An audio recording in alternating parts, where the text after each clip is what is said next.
Sí, no hay problema. Buenísimo. Bueno, Entonces, ahí estamos. y la responsabilidad social, digo yo, aparte de la académica que tiene el docente, es enorme. Porque el docente tiene que ser también psicólogo, de cierto modo, porque tiene que meterse en el mundo de cada estudiante, de cada alumno, de cada niño, cada joven, cada profesional, dentro de todo, por decirlo así. Y digo esto porque cuando yo fui chico, por ahí tenía mis problemillas de conducta, por decirlo así, porque desde el vientre, desde la concepción, por decirlo así, yo ya fui abandonado por mi papá. Pero no porque él lo haya querido, sino por su responsabilidad y cumplir su rol de padre, ¿no? Entonces yo me dejé meter eso en la cabeza por la familia, así que pobrecito, que no sé qué, que no sé cuánto. Soy el segundo hijo y era un niño problema cuando fui chico. Hasta que llegué un docente en la escuela que me dijo algo clave y me marcó hasta ahora y tuve la oportunidad de volvérmelo a encontrar nuevamente ya después de tantos años, ¿no? Me dice, Luis, no eres ni el primero ni el último. Así, hay niños que se quedaron sin papá y mamá y son grandes profesionales, filósofos, escritores, poetas, buenos músicos, referencia de Loja, ¿no? Que se la conoce como la capital cultural. Entonces dije, ah, y marcó, hizo un clic en mi cabeza. Y desde ahí mi punto de vista cambió y de pronto ya no era un niño problema, era un niño que empezó a destacar dentro de la escolaridad.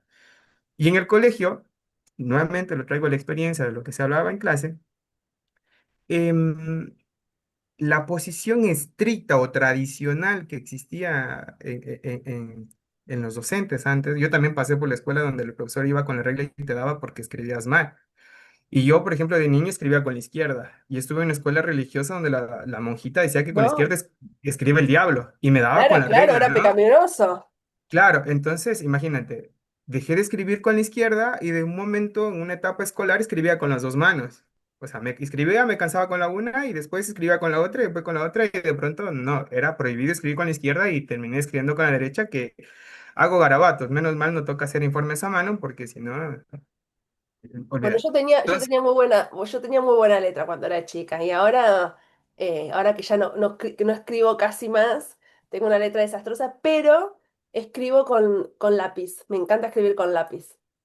bueno, y iba a eso, que uno se empieza a adaptar, ¿no? Y llevando esta tradición o esta tradicionalidad que hay en la educación, tenía un docente en el último año de la secundaria que era muy estricto. Los estudiantes tenían la posibilidad de cambiarse de profesor, se cambiaban hasta de estudiar en la mañana a la tarde o a la noche para que no les toque con ese docente. Yo dije, bueno, lo que me toque aprender era tan estricto que si un padre de familia llegaba a reclamar, le cerraba la puerta en la casa porque ya estoy en hora de clase. Y gracias a ese docente llevando esa rigurosidad o siendo tan estricto, yo pude aprender algo. Sí, me acuerdo, una materia, un taller que era de electrónica básica, de llevar de un transformador de 220 y prender un foquito de 2,5 voltios. O sea, tenía que haber todo el circuito y vi. Y eso me sirvió y me sirve hasta ahora porque pude hacer la instalación eléctrica de toda la planta del segundo piso de mi casa, por ejemplo. O a donde voy y te lo puedes. Entonces se lo va aprendiendo. Y eso lo llevo y me recuerdo a lo que estaba viendo y veía en los videos y en las clases de que la función o el rol o la responsabilidad que tiene el docente es, de cierto modo, asegurar que el estudiante aprenda, ¿no? Y digo yo, ¿cómo sé que el estudiante aprende? Porque fui parte de un proceso también en la universidad de ser ayudante de cátedra o tutor par, que algo que los docentes no podían hacer es tener confianza con el estudiante, porque iba y siempre había ese escalón, ¿no? De que el docente acá y el estudiante acá, y el estudiante no podría estar de cierto modo por encima del docente, o por ponerle en una escala, ¿no? Yo digo que el estudiante aprende cuando puede decir cierto tema o cierto contexto con sus palabras, o lo puede definir o lo puede sustentar con sus palabras. Y ahí se viene desarrollando ya el criterio, ¿no? En cada persona. Entonces yo digo, ahí se cumple ese rol, Es ahí que se viene dando. Entonces es una responsabilidad muy importante y no sé cómo se lo podría medir, pero no se mide. no poniéndole en una escala, Es que no sino se mide con una simplemente, escala. exacto, o sea, es simplemente ir, conversar y uno en el dialogar, en el poder debatir que la persona de cierto modo tiene un contexto y se puede hablas, o como en sonido, estás en fase o en onda, ¿no? Ujú. Entonces, es increíble, ¿no? Yo estoy muy, muy contento de esto yo estudié en Argentina y rescato que en Argentina yo aprendí a estudiar, algo que no pasaba en la escuela o el secundario acá en Ecuador. Ah, mira vos, Así qué que bueno. bueno. ¿Y a dónde estuviste? ¿En dónde?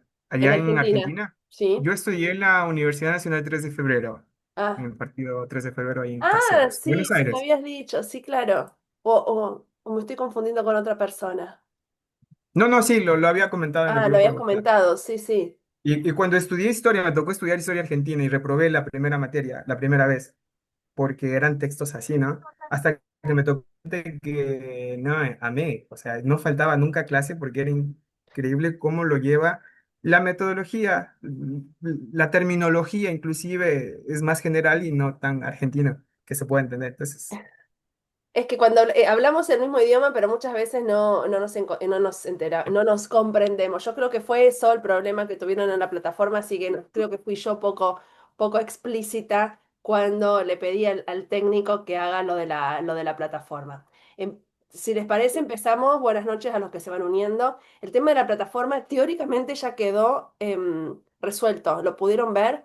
En la primera en el ACD es subir el texto de 500 palabras de ustedes.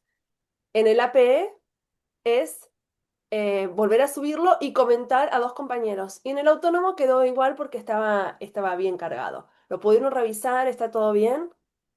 Miren que a mí me cuesta horrores esas cuestiones tecnológicas de hoja porque le dije a Cristina, ¿por qué no cambian la plataforma por una un poco más sencilla en donde la podamos realizar?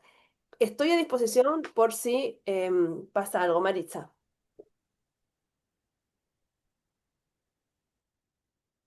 Uy, perdón. ¿Cómo está, doctora? Buenas noches. Nada más, una pequeña duda. Acabo de revisar efectivamente la plataforma y ya las tareas están bien. Me, ahora tengo la duda porque yo había comentado a dos compañeros, pero en el ACD no pasa nada. Vuelvo a comentar otra vez a dos compañeros Volvelo a más comentar. en el Igualmente no se AP. preocupen, sí, volvelo a comentar. Si te Ya. lo puede, a ver, no importa porque las dos actividades valen lo mismo, ¿sí? Así que despreocúpate. Y si yo veo que está mal calificado porque quedó una sola calificación en la otra no, vemos cómo se soluciona. Pero volvelo a Mm, comentar. Total, a mí no me... Yo tengo por una sola calificación. De última, cuando me salgan dos actividades en el ACD y no pueda calificar la otra es porque ya está calificada. Vos despreocupate. listo, entonces digamos que en total haríamos como cuatro respuestas a los compañeros. No, dos, porque cuatro respuestas. En mi caso, en el ACD, ya le No, había comentado, deberías duplicar la actividad. sí, Es decir, la copias y la pegas, duplicas la actividad sin ningún tipo de problemas. Ese. ¿Sí? Ajá, entonces todos los foros están respondidos en el ACD. Yo también ya respondí y Bueno, ahora me... de última lo duplican, gente, porque, no sé, a lo mejor fue un problema mío. Yo no manejo la plataforma y a lo mejor no fui muy explícita. No es nada, es copiar y pegar, le lleva menos de un minuto. Así que no Ujú, es nada, no estamos operando a corazón abierto, ¿sí? Entonces es colocar lo mismo en dos lugares distintos por las dudas, ¿sí? ¿Les parece? Bueno, ujú. miren, son las 9:05, vamos a empezar. Disculpen la voz, pero estoy enferma. Así que vamos a... ¿tienen alguna duda? ¿Alguna duda de lo que teníamos que hacer? Yo preparé hoy una presentación para seguir un poquito más adelante y retomar en la última parte de la presentación, bueno, las cuestiones de la película, ¿sí? Les voy a dejar, espérenme un segundo, así no lo vemos acá. Ay, no, esperen un segundo. Les quiero compartir por el WhatsApp unos videitos que que les busqué,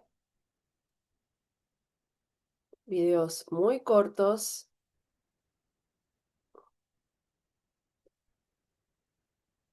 A ver si lo pueden ver.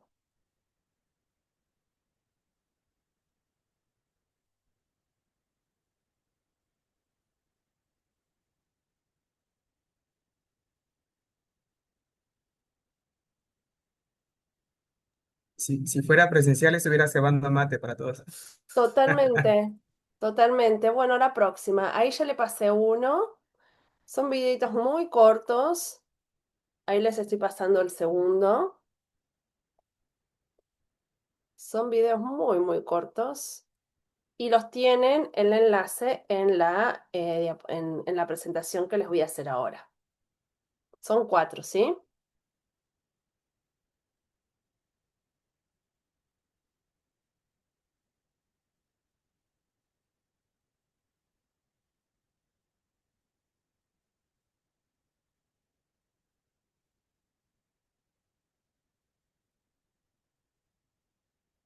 Eh, Virginia, el tercero no abre, ¿eh? ¿El tercero cuál es? ¿El del Papa Francisco? El tercero, déjame lo comento. ¿El, a- el del Papa Francisco no abre? Este. ¿Cuál?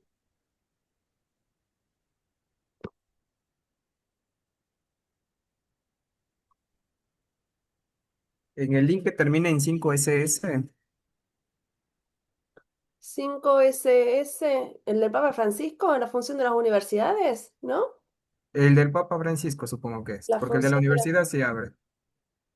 El nombre de la rosa sí abre y la Sociedad de los Poetas Muertos sí abre también. A ver, qué raro. Es de Face, es de YouTube. Ajá, me sale que el link está A ver, error. ahora lo buscamos. Vayan viendo los otros mientras tanto. Ah, mira, no está. Tienes razón.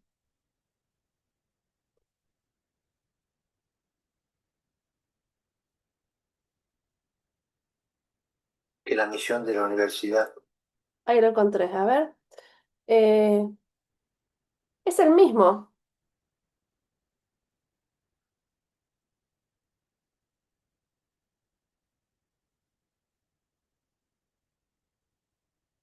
A ver.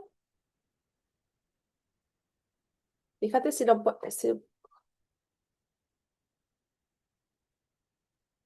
fíjate si entra ahí. ¿Ahí entró? Sí, sí, ahí sí. Perfecto. Ahí le copio ese entonces.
Buenas noches, buenas noches.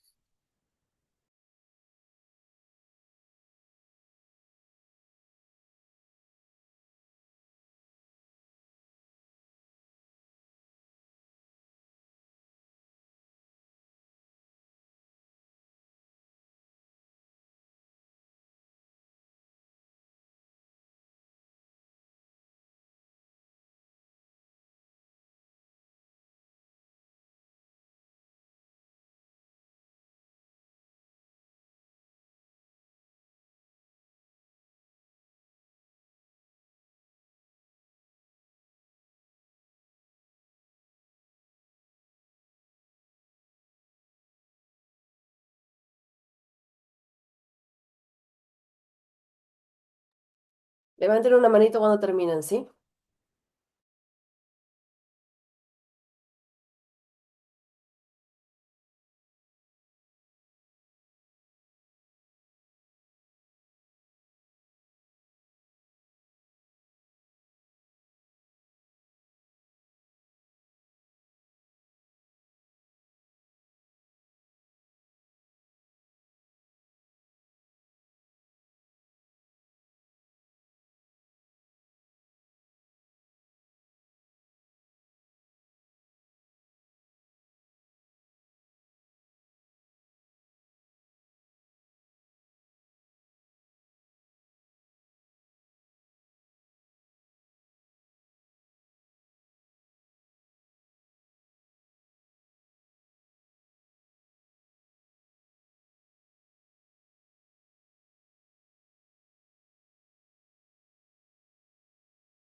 Bueno, ¿listo?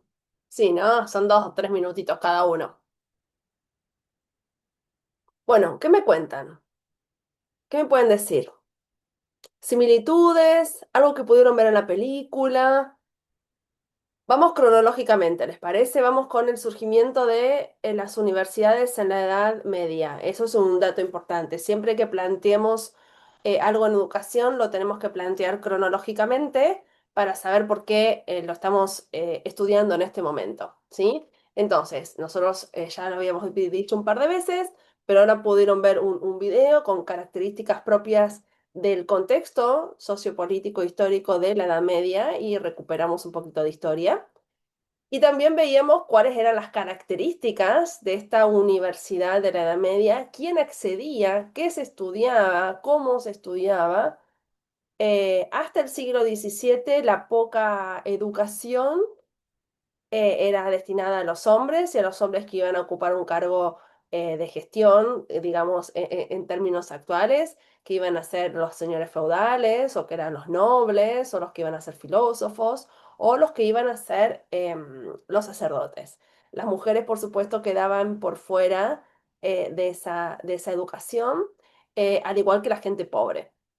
Esto cambia rotundamente en el siglo XVII, cuando Comenio organiza el sistema educativo moderno y escribe la Didáctica Magna, ese perfecto arte de enseñar todo a todos, en donde este perfecto arte de enseñar todo estaba relacionado con el conocimiento, y el segundo todos, en plural, está hablando de que a la escuela debían ir todas las infancias, nenas y nenes, ricos y pobres. Por lo tanto, eso fue una ruptura importantísima para la educación y que llega hasta nuestros días, pero pensemos que la mujer nunca tuvo esta posibilidad o esta accesibilidad a la educación, y que es a partir del siglo XVII, por supuesto que no fue de un día para otro, que es a partir del siglo XVII en donde nosotras las mujeres y los pobres también podían acceder al sistema educativo. Cambia el modo de conocer. Recuerden que la Edad Media estaba caracterizada por el dogmatismo, por una cuestión bien vinculada a lo religioso. Muchas de las características de la educación de la Edad Media son las características de la escuela tradicional, que yo creo que son donde nosotros hemos estudiado: dogmática, repetitiva, memorística, en griego y en latín. En la Edad Media, gracias a Dios que no estudiamos griego y latín para ir a la escuela ni a la universidad hoy, porque más de uno no estaría entendiendo nada. Por eso las características de la memorización y de la repetición. Y la escena de los escribientes es muy importante porque no todo el mundo sabía leer y escribir. Entonces, la escritura y la lectura estaban restringidos solamente a muy pocas personas. Después teníamos el de la Sociedad de los Poetas Muertos, en la misma época de la sonrisa de Mona Lisa. Este es el colegio de hombres, la sonrisa de Mona Lisa es el colegio de las mujeres. Mandato social, el primogénito con el mismo nombre seguramente, el primogénito con la misma profesión que sus antecesores, sus padres, sus abuelos, sus bisabuelos, este mandato social y escolar que, bueno, de que desencadena casi en el final de la película en el suicidio de este niño, de este joven adulto que quería ser artista y no quería seguir con la tradición heredada de sus padres y de su familia y de sus abuelos. Ese modo de enseñar también rupturista que cambia y transforma las realidades desde una pedagogía que no se concebía en su momento, que tiene que ver parecido a lo de la Mona Lisa: desde qué lugar, desde qué responsabilidad de educar y desde qué eticidad y moralidad educa en El nombre de la rosa y en La Sociedad de los Poetas Muertos, estos docentes que vienen a plantear la educación desde un lugar distinto, no de la repetición y memorización, sino del lugar del pensar, de posicionarnos con respecto a el hecho educativo desde un lugar distinto, de crítica, de revisionismo, de transformación, de otorgación de la palabra, características propias de la escuela crítica o de las teorías críticas, mientras que la edad medieval estaría vinculada a las características de una escuela tradicional o de una postura más positiva o funcionalista. Y después lo tenemos al Papa Francisco, que ¿qué decía el Papa Francisco? Hay que educar con la cabeza, el corazón y la mano. Claro, ¿por qué? ¿Qué les parece? El Papa Francisco también fue bastante rebelde, ¿eh? Y fue muy rebelde siendo eh, sacerdote acá en Argentina. Yo trabajaba en doctorado con uno de sus sobrinos. Siempre fue un sacerdote más rebelde, más de compromiso social, y no solamente de dar misa o confesar, ¿sí? ¿Quién había? Maritza, ¿vos habías levantado la mano? Sí, pero era para acotar lo que ya dijo el compañero de que hoy por hoy se los conoce como competencias de educar en el ser, en el saber ser y, perdón, en el saber ser y en el saber hacer. Y eso es precisamente lo que decía el Papa en el video Y el saber respecto a con la el educación otro. superior. Y el saber con el otro, eso no es propio del Papa, sino que es un Eh, documento del informe de Ehlers del fin de la década del 90. Para que le interese, el informe de Ehlers es el primero que empieza a hablar sobre aprender aprender a ser personas. Uno es hacer con H y el otro es ser persona. Aprender con el otro. Y el aprendizaje vinculado que aprendemos a lo largo de toda la vida. El aprender a lo largo de la vida, la concepción ampliada del aprender. Es propia del informe Delors, si no recuerdo mal, 1996. El año pasado también estuvimos trabajando durante todo el año sobre eso. Entonces, posiciona a las teorías educativas y a este proceso de enseñanza y aprendizaje, ya sea en el aula como fuera del aula, y ya sea en cualquier aula del sistema educativo y de la universidad, haciendo una crítica a estas universidades medievales.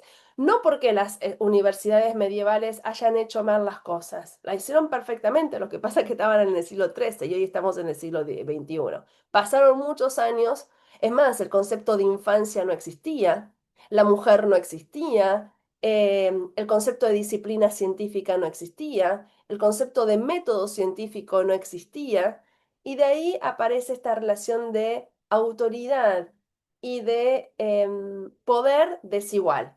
Ahí aparece el docente es el que sabe y el alumno es el que no sabe. El alumno porque no tiene luz, no es iluminado, y el docente es el que está iluminado porque Dios lo ilumina con su sapiencia y eh, puede dar clases. De ahí viene el concepto de dogma, esta educación dogmática. Porque a quién en su sano juicio se le hubiera ocurrido decirle, che, me parece Dios que estás equivocado en lo que yo estoy enseñando. A nadie. El dogma, los dogmas de fe en la religión católica, hablo por la católica, no sé en las otras, me imagino que sí, el dogma de fe es algo que no se cuestiona. Hay algo que la racionalidad humana no lo puede comprender por su finitud y el dogma es totalmente infinito. O creemos que la Virgen fue virgen o nos tenemos que ir a otra religión. O creemos que Jesús resucitó o no creemos.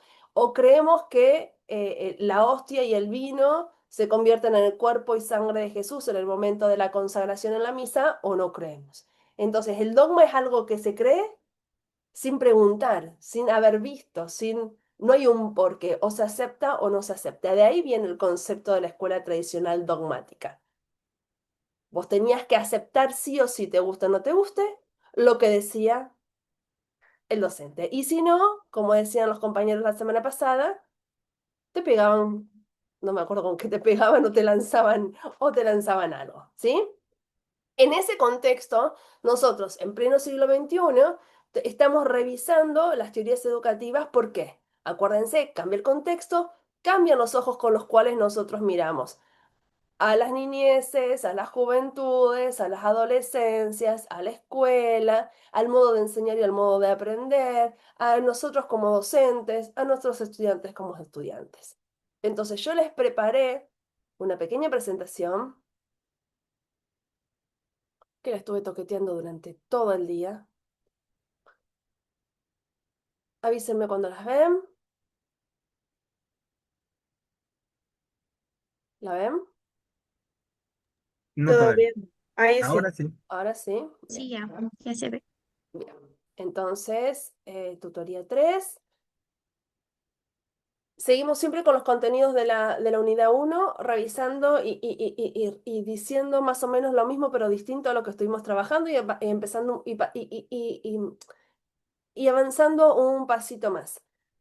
Em, la contextualización de la modernidad clásica, globalización, neoliberalismo, posmodernidad y la educabilidad. Acuérdense que las edades de la historia universal es la Edad Antigua, en Grecia y Roma, nosotros como occidentales, Grecia y Roma, la Edad Media, del 460 y pico a 1492 con la llegada de Colón a América, la Edad Moderna, desde 1492 hasta mediados del siglo XX, y la edad posmoderna o contemporánea, es decir, posmoderna, neoliberal y global, a partir de 1989 con la caída del muro de Berlín hasta hoy. Hoy le agregamos también la característica de una sociedad transhumanista mediatizada por el desarrollo exacerbado de la tecnología y esta tecnología definida hoy desde la inteligencia artificial. En ese contexto, a lo largo y ancho de toda la historia de la humanidad, en todos los contextos, el hombre se preocupó por enseñar y por aprender, ya sea desde el punto de vista de una institución educativa, ya sea desde el punto de vista de una educación informal o no formal. La globalización se entiende de muchas maneras.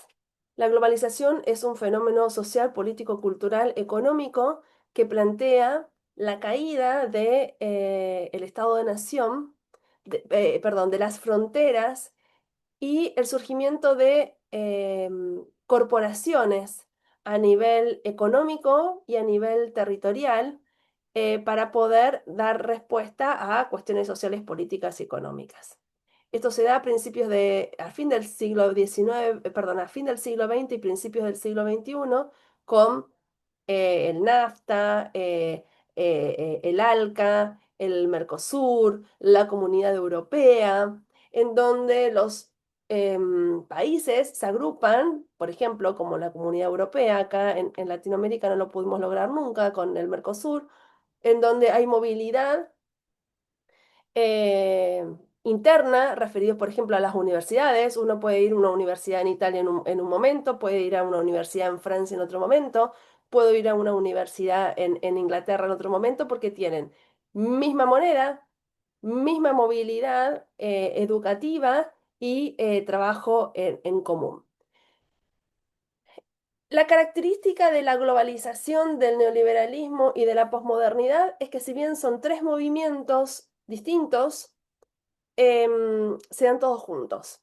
La globalización, como dijimos, es la caída de las fronteras de los países. El neoliberalismo es una teoría económica que se caracteriza por la descentración de las dos funciones básicas por las cuales surgió el Estado-nación, la salud y la educación, y se llevan a manos privadas. Y la posmodernidad, que tiene que ver con una corriente cultural, social, histórica, educativa, que plantea ciertas características que vamos a ver ahora. Todo esto no se podría entender sin explicar cómo cambia el concepto de tiempo, cómo cambia el concepto de espacio y cómo cambia el concepto de la relación sujeto-trabajo. Empiezo por la última, que es el ejemplo de ahora. La relación sujeto-trabajo cambia, al igual que el espacio y el tiempo, por el desarrollo de la tecnología. Fíjense, yo en este momento estoy trabajando y estoy trabajando en mi casa en Argentina, mientras que ustedes están estudiando conmigo en Ecuador, en la Universidad de Loja, y cada uno desde su casa. Fíjense cómo cambia esta relación sujeto-trabajo mediados por la virtualidad. Cambia el concepto de espacio, el espacio es virtual, pagamos virtualmente, nos movemos virtualmente, podemos tener un novio del otro lado del planeta. Yo trabajo en Guatemala. En este momento yo trabajo en Guatemala, en México y en Ecuador. Y no por eso todos los días me tomo un avión a Guatemala, a México y a Ecuador. Puedo comprarme un libro en España y me lo mandan por correo. O sea que la virtualidad vino a reconfigurar toda nuestra vida cotidiana, nuestra vida laboral y nuestra vida de estudiantes. Y el concepto de tiempo, más vinculado, no para mí que es que yo ya estoy vieja, pero más vinculado a la cuestión de lo instantáneo. El tiempo es ahora.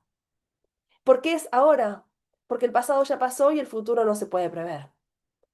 Porque nuestras adolescencias y nuestras juventudes viven en el ahora, en lo instantáneo. Fíjense cuánto dura una historia de WhatsApp o de Instagram.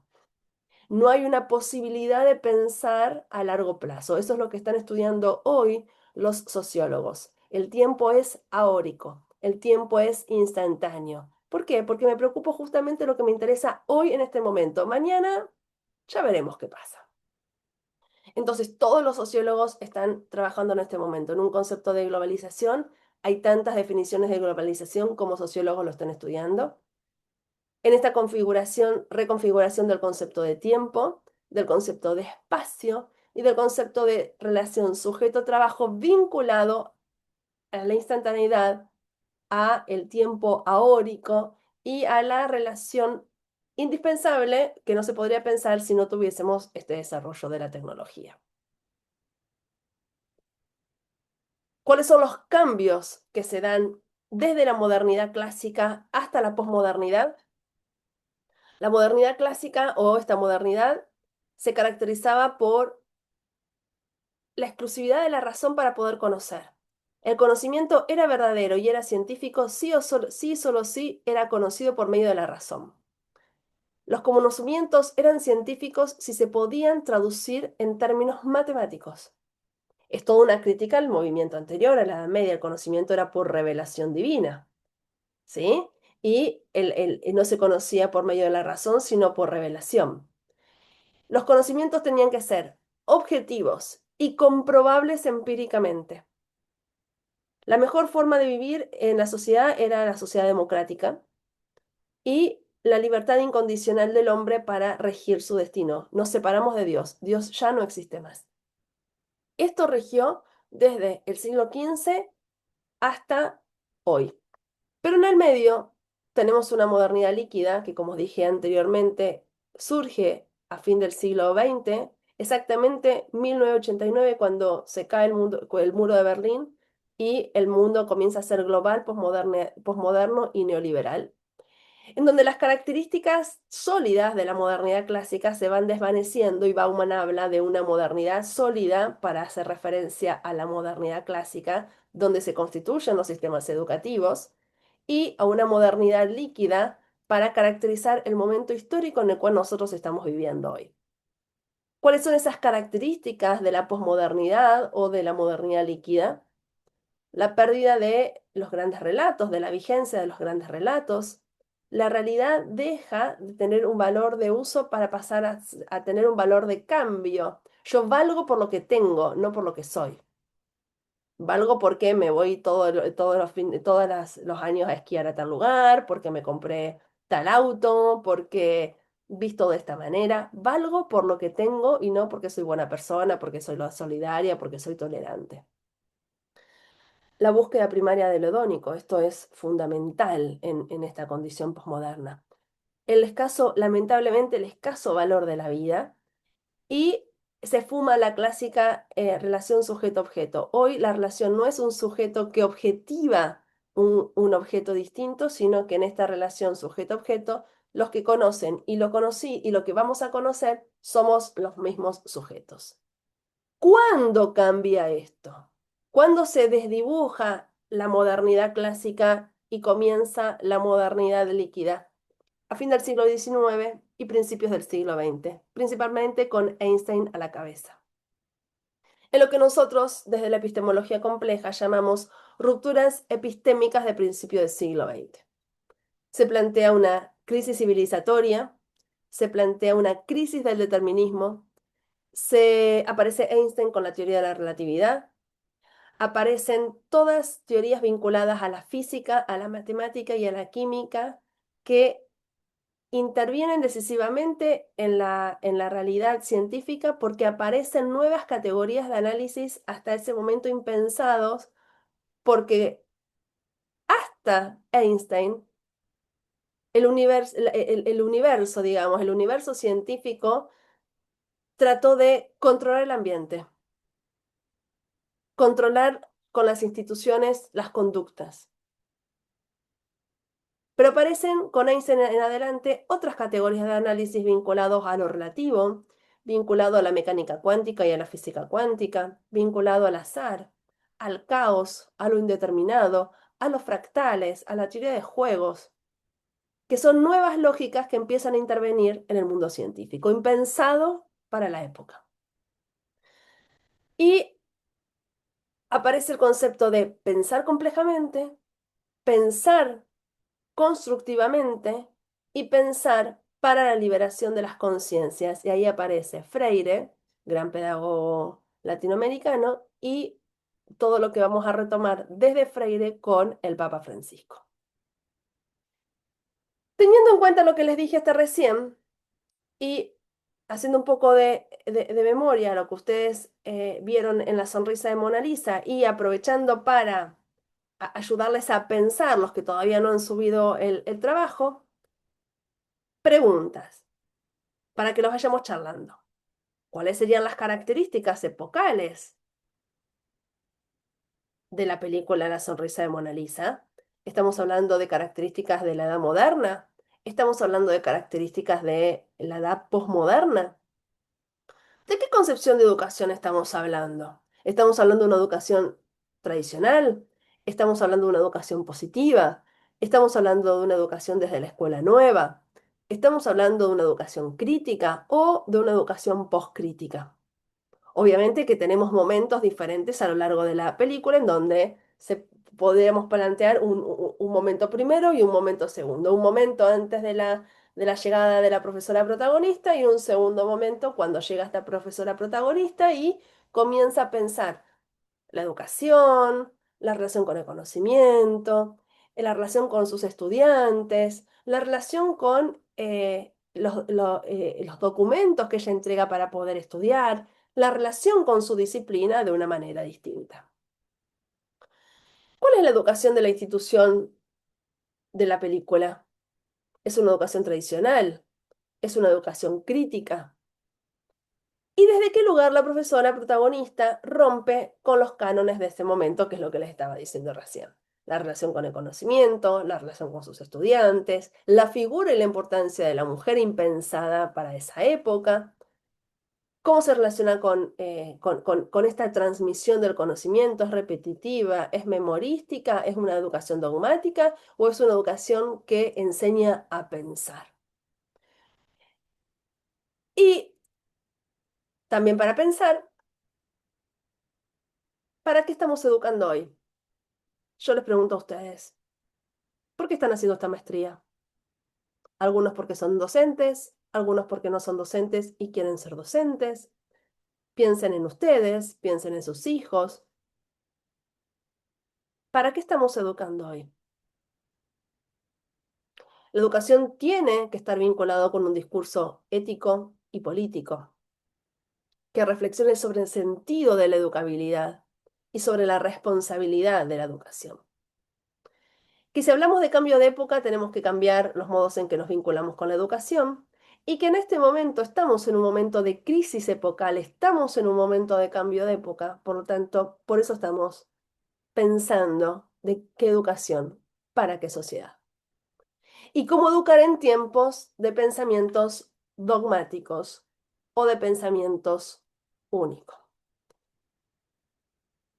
La última diapositiva tienen todos los videos, el video presentación, la Mona Lisa y la bibliografía. Y ahora dejo de compartir y los escucho.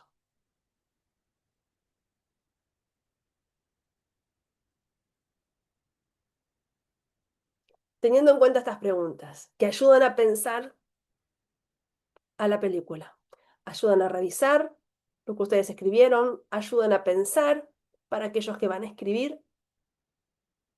¿Qué aparece en la película? ¿Qué docente? ¿Qué concepción de educación? ¿Cuál es la relación con los estudiantes? ¿Cuáles son las características de la época? ¿Cuáles son las características de la institución?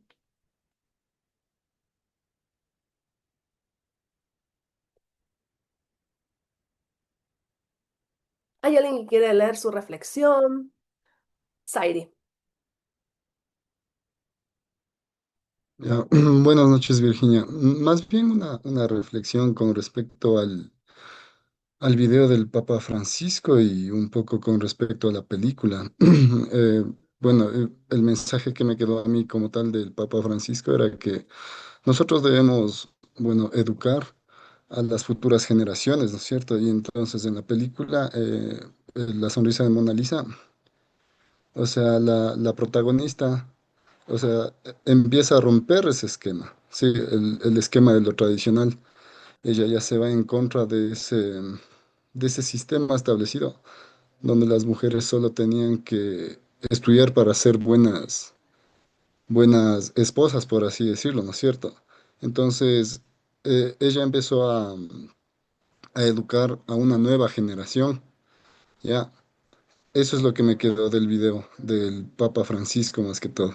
Porque como tú decías al principio, o sea, fue el Papa Francisco, fue alguien que cambió totalmente cómo se veía la Iglesia Católica, fue un antes y un después. No sé si en eso alguien también puede estar de acuerdo, supongo. Eso es lo que me queda por este momento. Eso nada más, gracias. Gracias. Janine y Kevin después. Ya, bueno, yo voy a comentar un poco de mi reflexión en base a la película. Bueno, es ambientada en los años 50. Es una época conservadora, especialmente en Estados Unidos, que es conocido como un país que va muy en contra, o sea, muy a favor de sus raíces, o sea, mantener como lo tradicional. Entonces estamos en una época conservadora y donde está Catherine, que es esta profesora que va a Wesley, esta universidad, y se encuentra con una presencia de pedagogía tradicional, donde se valora mucho más como que el control social por mantener, por decir, un estatus que tiene igual mucho que ver con la canción de Pink Floyd. O sea, quizás es visualmente diferente, pero al final es lo mismo, mantener el status quo, mantener la familia tradicional, que la mujer a la Discúlpame, cocina. es la misma época. Ah, Es la bueno, misma época. ajá, entonces como que se busca tener como control social sobre la sociedad, ¿no? Y no se potencia el pensamiento crítico o la creatividad.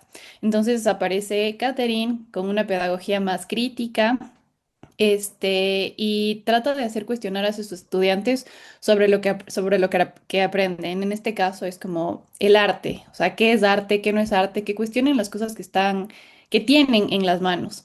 Y quería que también cuestionen más allá de lo que es solo su materia, que es arte, sino más allá como a su diario vivir, a la vida, a los roles de género, las expectativas sociales, y crea este como espacio donde puedan decidir sobre su propio futuro.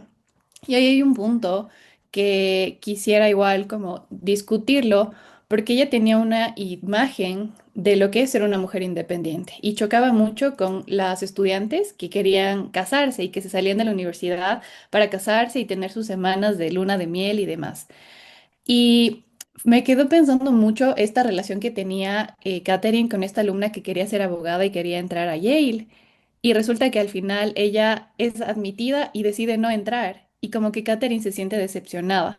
Pero creo que también es importante que como maestros, como docentes, sepamos que nosotros damos las herramientas, pero no depende de nosotros el camino que los otros elijan. Entonces, ella sí da las herramientas, pero los estudiantes a la final son quienes eligen su propio rumbo, porque a la final este estudiante dijo que su esposo la podía ayudar y es más, la hubiera ayudado si ella hubiera querido ir, pero ella quería ser madre. Entonces, sí, quizás para Catherine era un poco chocante el hecho de que movió fibras dentro de esta persona, pero que aún así decidió mantenerse en sus ideales, que a la final también es válido. Entonces, bueno, en conclusión, esa es como mi reflexión, que la educación reproduce a la final normas sociales y es como un reflejo de lo que estamos, en qué época estamos. O sea, ahora, al menos en Ecuador, está volviendo mucho lo que es el tradicionalismo. Estamos volviendo a ser, dejando de ser progresistas, volviendo a ser como más conservadores, que creo que igual es algo cíclico, depende de muchos factores económicos, sociales. Entonces, como educadores, eso también es el tipo de educación que nosotros reproducimos. Eso sería. Muy bien, muchas gracias. Kevin, Luis y Diana.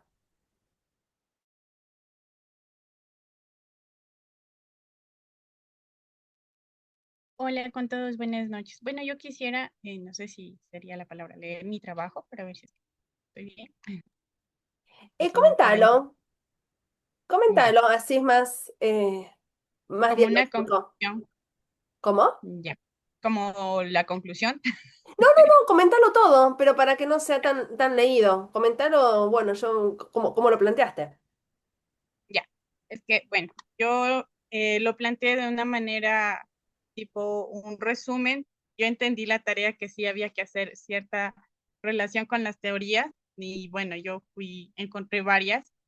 Iniciando de que La sonrisa de Mona Lisa es una película de la década de 1950 y en esa época todo era conservador y que Katherine Wilson era una profesora de arte que llegó a la Universidad de Wellesley y bueno, intentaba inspirar a todos sus estudiantes a pensar de una manera crítica y también a cuestionar las normas sociales de aquella época, pero se enfrentó a que existía demasiada resistencia en cuanto a la administración porque era como que no, y se dio cuenta también que ella llegó a ocupar el espacio de alguien que a la final no pudo, no sé si sería la palabra, desarrollarse con esas alumnas que estaban tan marcadas a que esto sí, esto no, y que las mujeres literal eh, yo creo que hasta hace unos 10 años atrás escuché algo de una vecina que decía que las mujeres, ¿para qué van a estudiar en la universidad si a la final se van a casar, a tener hijos y cuidar los hijos?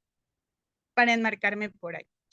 Entonces, bueno, lo que hizo Catherine, para mi forma de pensar, es fomentar el pensamiento independiente y animar sobre todo a las alumnas a explorar lo que es la identidad, a ver las aspiraciones más allá de lo que la sociedad esperaba de ellas. Y en esta película también se abordaban temas como lo que es la libertad de elección, a luchar por los derechos de las mujeres.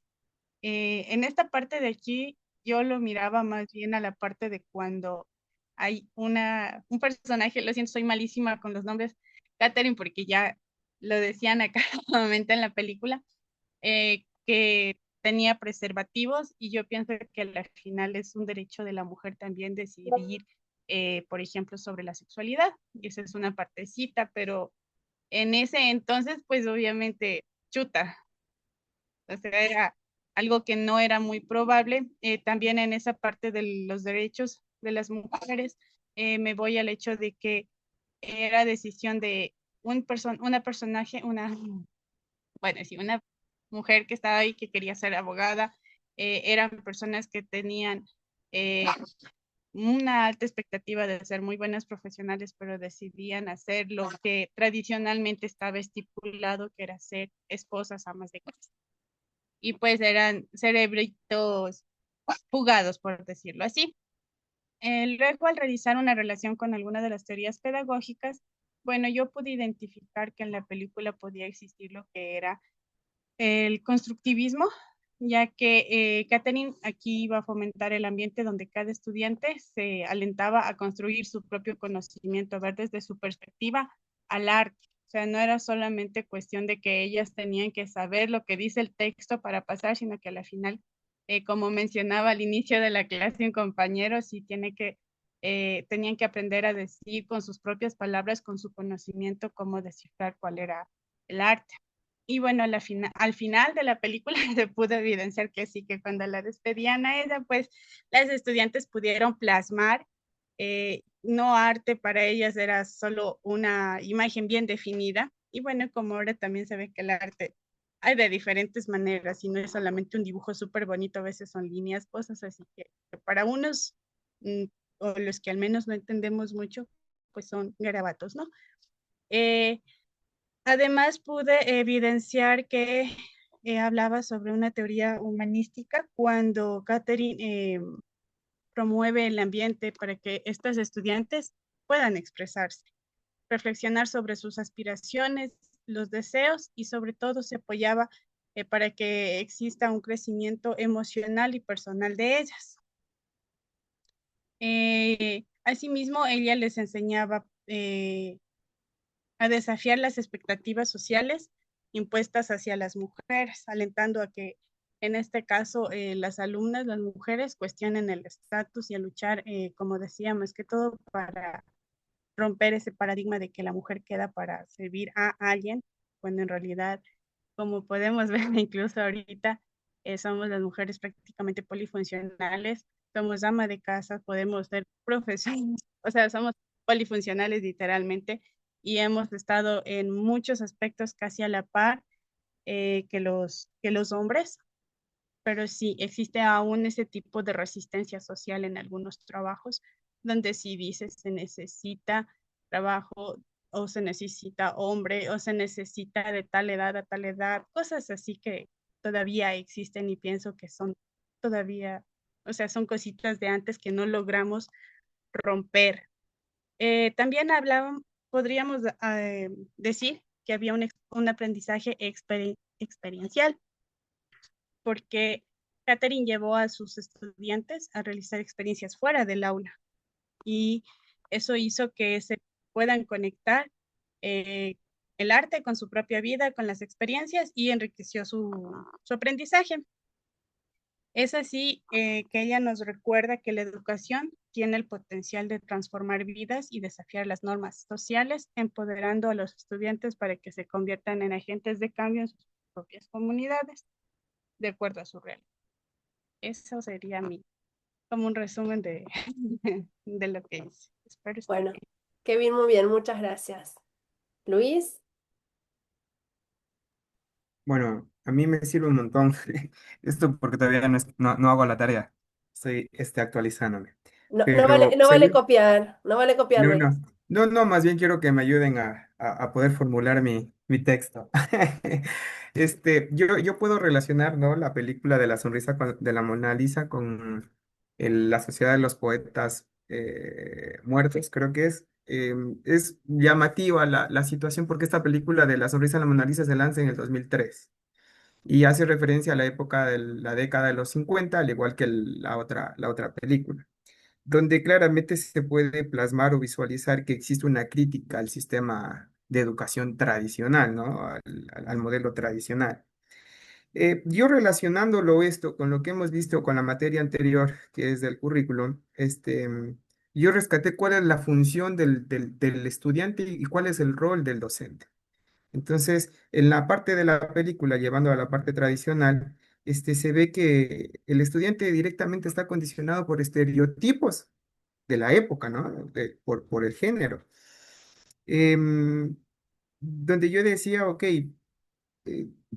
no existe coherencia en un sistema, viéndolo desde el micro al meso y macro, que lo relacionábamos de que al fin de cuentas lo que estudia o no estudia o lo que quiere ejercer o no ejercer la mujer o sus deseos o instintos de superación se ven directamente limitados a ser una ama de casa de la época, ¿no? Entonces como que decía ahí no tenemos un poquito de coherencia. A la final de cuentas la estudiante se cumple con ser unas receptoras pasivas, obedecer, repetir, cumplir normas impuestas donde ya las aspiraciones no van, porque ya van con una ideología que el mismo sistema, en este caso la educación, les inyecta, ¿no? En la actualidad, vuelta no. Ya lo relaciono con la actualidad, donde existe ya un modelo activo, crítico, se valora la participación, está de por sí el desarrollo personal, que es donde yo más o menos trato de relacionarlo. Vuelta el rol del docente, cumple ser en el modelo tradicional, ser un transmisor de conocimientos, conservador, rígido, autoritario. Lo mismo, la metodología que use repetir, memorizar, donde hace que el estudiante no carezca de pensamiento crítico. En la actualidad no, pues, tenemos todo lo contrario, ¿no? Inclusive más ahora con el tema de la IA, el docente tiene que estar, por decirlo así, a la vanguardia, porque muchas de Sí, las pero veces, te hago un paréntesis, pero tienen un sílabo. Si yo me corro medio centímetro del sílabo, ustedes me evalúan mal. Entonces, justamente a eso, pero existen las herramientas donde el docente puede cumplir con un sílabo, pero también puede, de cierto modo, salirse del sílabo. ¿Cómo se puede hacer? O sea, si bien debemos cumplir con unos resultados de aprendizaje que está demandado por la universidad, pues de cierto modo el estudiante, digo yo, puede desarrollar el criterio en la actualidad, ¿no? Del pensamiento crítico. O sea, lo podría definir así. ¿cómo evalúas el Entonces, pensamiento crítico? em, tener la posibilidad de responder fundamentando mi ideología o mi pensamiento según mis creencias o lo que yo considero. Pero tenés una Entonces, rúbrica y una escala de 1 a 100, de 1 a 10. y es lo que decía al inicio, eso no se puede evaluar. Exacto, pero tenés que cumplir el sílabo. Entonces Sí, el Pero tema es bueno, tienes que perverso. ser a más la final nos objetivo. sacamos 10 todos. Es así. Pero Depende. bueno, sí. Entonces, existe ese sistema donde realmente yo lo evaluaría desde el punto de vista donde el, se pierda el miedo a preguntar el por qué y no cumplir con ciertos estereotipos o no pregunto porque me da miedo del que dirá. Ahí estoy rompiendo ya esquemas. Y yo creo que eso es más valioso, el poder salir de ese confort y no quedarme como ignorante por el miedo a preguntar. Yo tal vez podría definirlo así. Así que no sé si voy por buen camino, pero eso estoy. Está bien. Sí, sí. Diana. Buenas noches con todos. Eh, yo considero que la película de Catherine puede ser sumamente cuestionada, mal vista, criticada desde nuestra época, pero sí considero que es importante que hay que ponernos cuándo fue hecha o cuándo fue adaptada la película, que fue justamente luego de la Segunda Guerra Mundial, donde tenían miedo al comunismo, era una época, la época que nos preguntaba moderna. Y con estas ganas de la población de seguir siendo conservadores o de mantener las tradiciones, pues si vemos desde ese punto de vista, claro, todo tiene sentido, digámoslo así. No lo defiendo, pero es de la época. Aún así, me parece muy admirable que Catherine, dentro de todo este contexto, tuvo esta ideología, esta iniciativa, y eso nos representa como mujeres también, ¿no? Estaba comparando lo de ella con ahora también con Hipatía, que fue otra época, sin embargo sigue siendo mujer. Y creo que tenemos ese doble filo nosotros de ser muy apasionadas en lo que hacemos, que es nuestra fortaleza, pero a la misma vez es nuestra debilidad. A Hipatía le llevó a la muerte, a Catherine a la Eso es lo que decepción. te quería decir. La empatía terminó mal, pobre. Ajá, y Catherine se decepcionó, lo tomó personal, como decía Janine, lo tomó tal vez muy personal, y claro, ahora sabemos que se tiene que separar, que tenemos que ser profesionales y todo, pero es desde nuestra época, desde nuestro punto de vista. Así es que todo ese contexto familiar, como a las chicas les obligaban a que sigan una línea, una manera de ser, a que sean buenas esposas, desde ahora, desde mi punto de vista, es muy criticable y hasta lo puedo, no sé, tachar, pero era otra época. Aún así, no dejo de admirar lo que hizo Catherine, y creo que esa es la conclusión que me deja también, que nosotros podemos ser los futuros locos, que en este tiempo queremos hacer un cambio radical en la educación y que tal vez ahora no sea comprendido, seamos juzgados, pero tal vez en un futuro vaya a funcionar. Aún no hago mi deber, pero creo que esto voy a incluirlo. Está muy bien. Acá hay algo que dijo Diana y que lo repetimos siempre y sirve seguir repitiéndolo. Todo lo que nosotros presentemos, ya sea de muchos años atrás o de muchos siglos atrás, tenemos que pensar que para la época era constante, es decir, estaba bien para la época. ¿Por qué?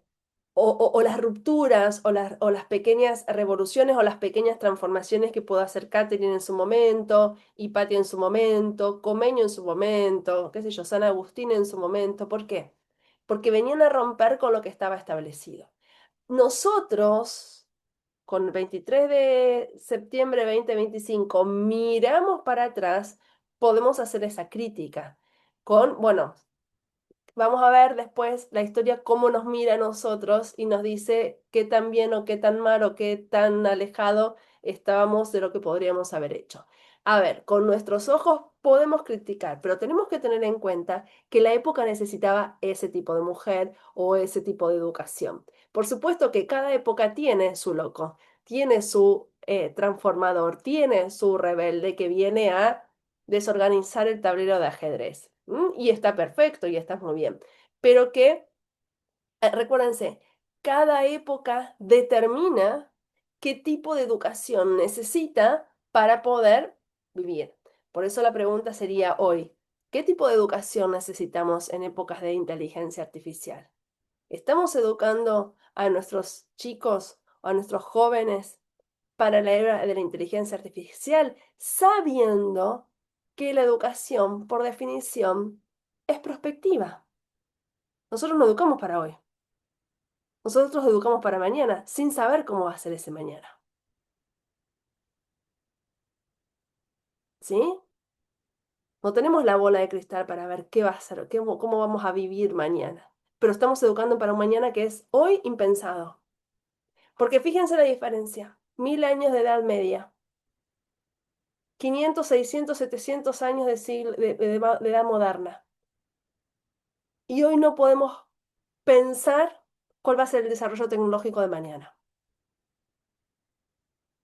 Entonces, ¿desde qué lugar estamos educando? Por eso, la educación no tiene que ser contenidista. En realidad, ¿la disciplina es necesaria? Sí, pero hoy no es suficiente, porque yo necesito que mis estudiantes sepan otras cosas, además del contenido, para poder vivir en esta sociedad que, por definición, es cambiante y cada vez con más rapidez. Luis. Sí, me había olvidado de decirlo en mi comentario, pero nuevamente, em, haría otra pregunta yo, conforme a la última pregunta que hiciste, Virginia. Em, Haciendo referencia al video de María y de la película, ¿se sigue dando de cierto modo, ese esquema en la actualidad? ¿En la educación de las mujeres de esa manera? Sí, por supuesto. Y Lastimosamente, como dicen entonces, ustedes, ahí, lastimosamente.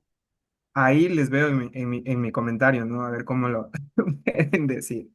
Pero justamente eso, o sea, es de la época de los 50 y aún se sigue dando, no solamente en el sentido, llevando a la parte de la mujer, sino en lo social, en lo cultural.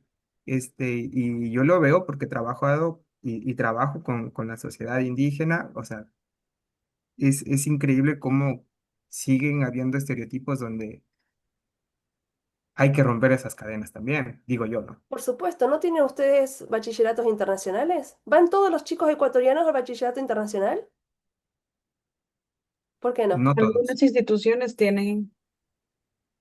¿Por qué no? Porque no lo pueden pagar. Entonces sí seguimos reproduciendo desigualdad social, política, económica, racial, sexual, religiosa. ¿Por qué? Porque es un aparato que reproduce las desigualdades. Bueno, va a llegar un momento en donde vamos a tener que seguir reflexionando. Ya todo el siglo, de la segunda mitad del siglo XX, estuvo cuestionando esta educación reproductivista o sostenedora de las desigualdades, como más le guste llamarla.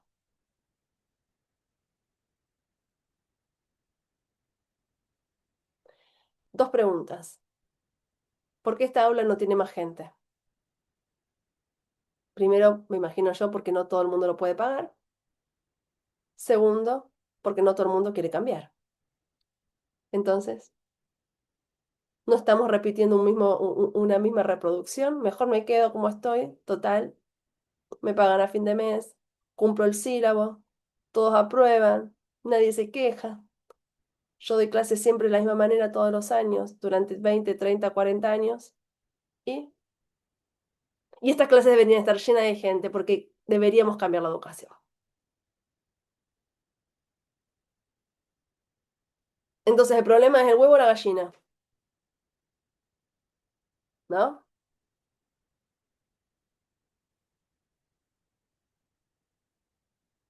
Bueno, gente, nos vemos el viernes. Tengo una clase de tutoría hermosa. El viernes también retomamos al que se anima. Dejen, los que leyeron o comentaron hoy, dejen la voz. Ahora me vuelvo autoritaria. Dejen la voz para la gente que no ha hablado y que se tiene que empezar a animar a hablar para comentar, ¿sí? Y después el sábado tenemos la clase sincrónica. La primera hora y media terminamos con la unidad 1 y la segunda hora y media empezamos con la unidad 2. Yo no sé a usted, pero a mí se me está pasando volando este seminario. Así que nos enciendan las cámaras antes de cortar, porque si no siempre me corto. Y enciendan las cámaras para poder sacarnos una foto. Yo ahora termino, subo al canal de YouTube la grabación, les paso el link y les paso también la presentación. Y mañana subo todo en la plataforma, ¿ok? Bueno, hago un print. Ahí está, qué lindos todos. Ya los copio en la presentación y ya se los paso. Bueno, gente, cualquier cosa, si necesitan alguna consulta extra entre medio de las tutorías, manden un mensaje en el chat general porque a lo mejor, qué sé yo, Maritza quiere una consulta y aprovechan la consulta de Maritza y viene también Diana y Esperanza, por ejemplo, ¿sí? Entonces yo digo, bueno, nos encontramos tal día, tal hora, tal consulta y el que se quiera unir se une. Así ya uno escucha lo que dice el otro escucha y le da una idea al otro y así se va construyendo el conocimiento. ¿Les parece? Ya, Por lo pronto, si no hay gracias. consultas en el medio, nos vemos el viernes a las 9 de la noche Argentina, a las 7 de la tarde de Ecuador. ¿Mm? Muchas gracias. Muchas gracias Buenísimo. por la Gracias, Muchas Virginia. gracias. presencia. Es un Chau, gustazo chicos. Muchas enorme. Nos gracias. vemos. Chau, chau. Hasta Un luego. gusto. Hasta luego, compañeros. Que estén Chau, muy chau. bien. Hasta luego Gracias. todos. Feliz noche para Cuídense. todos. Feliz noche para todos. Hasta el viernes. Chau, chau.